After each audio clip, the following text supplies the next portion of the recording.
Uma fonte que conhece bem esses ataques disse que as operações normalmente usam entre 20 e 30 drones carregados de explosivos, e às vezes eles enviam algumas iscas na frente para desgastar as defesas aéreas russas. Mas segundo essa mesma fonte, gente, o número pode ser ainda maior, tá? Zelensky já chegou a dizer que em uma única operação foram usados até 300 drones. Mas a Ucrânia tem um desafio, né? A escala. Eles ainda não têm drones suficientes para sobrecarregar as defesas russas com frequência, e a Rússia está melhorando sua taxa de interceptação. Além disso, imagens de satélites mostram que os russos estão instalando redes e outras estruturas para proteger suas refinarias. Agora, gente, para que esses drones cheguem tão longe sem serem interceptados, a Ucrânia está usando vários métodos, tá? Um deles é a navegação visual, onde o drone usa uma câmera para comparar o que ele vê no chão com um mapa pré-carregado. Diferente do GPS, isso não pode ser bloqueado pela guerra eletrônica russa, né? Outro método também é usar antenas de navegação por satélite mais avançadas, que conseguem ignorar os sinais que tentam confundir o sistema. Os alvos são bem claros. Mais da metade dos ataques, gente, 29, foram contra refinarias de petróleo na parte europeia da Rússia. A refinaria mais distante que eles atingiram fica em Tiumen, a quase 2.000 quilômetros da fronteira.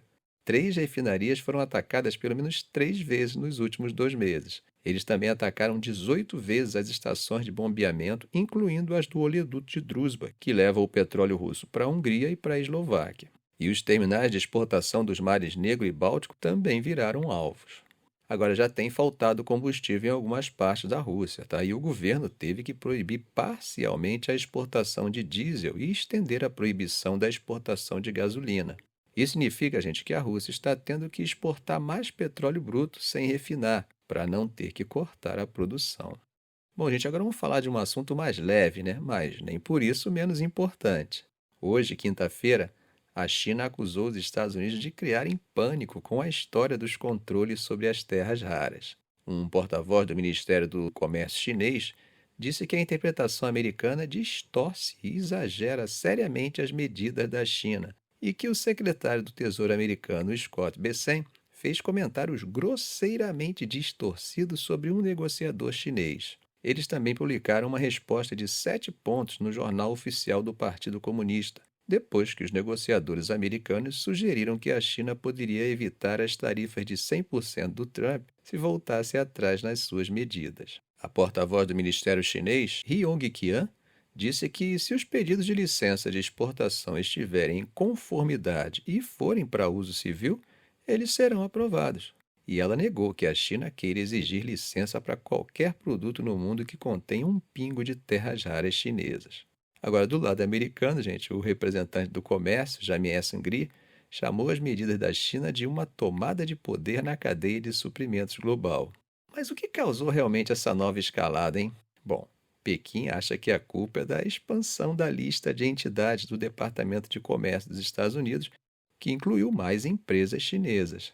Já o Washington diz que o estopim foi a decisão da China sobre os minerais críticos, que o Trump chamou de chocante.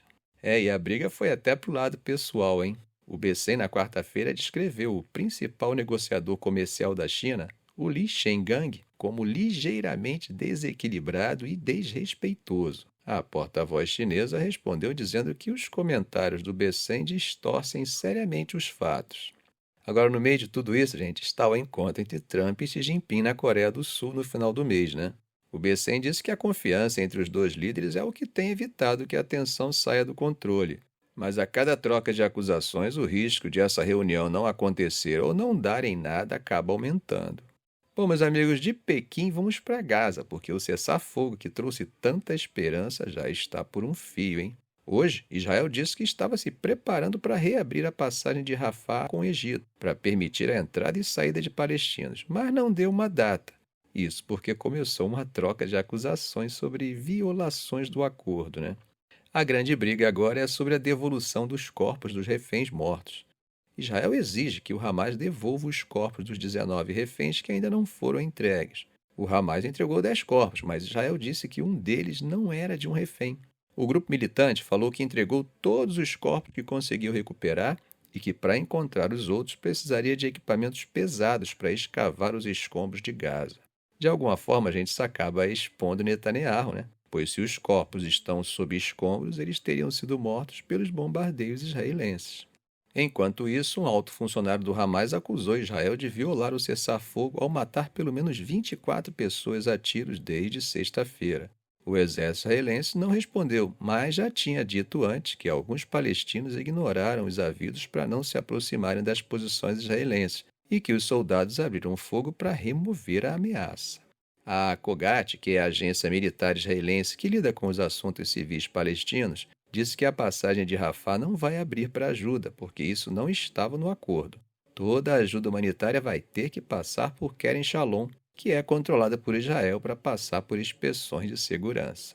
Um funcionário da ONU, Tom Fletcher, disse que milhares de caminhões de ajuda precisariam entrar em Gaza toda semana para aliviar a crise de fome. Ontem entraram 600 caminhões, o que Fletcher chamou de uma boa base, mas longe de ser o suficiente.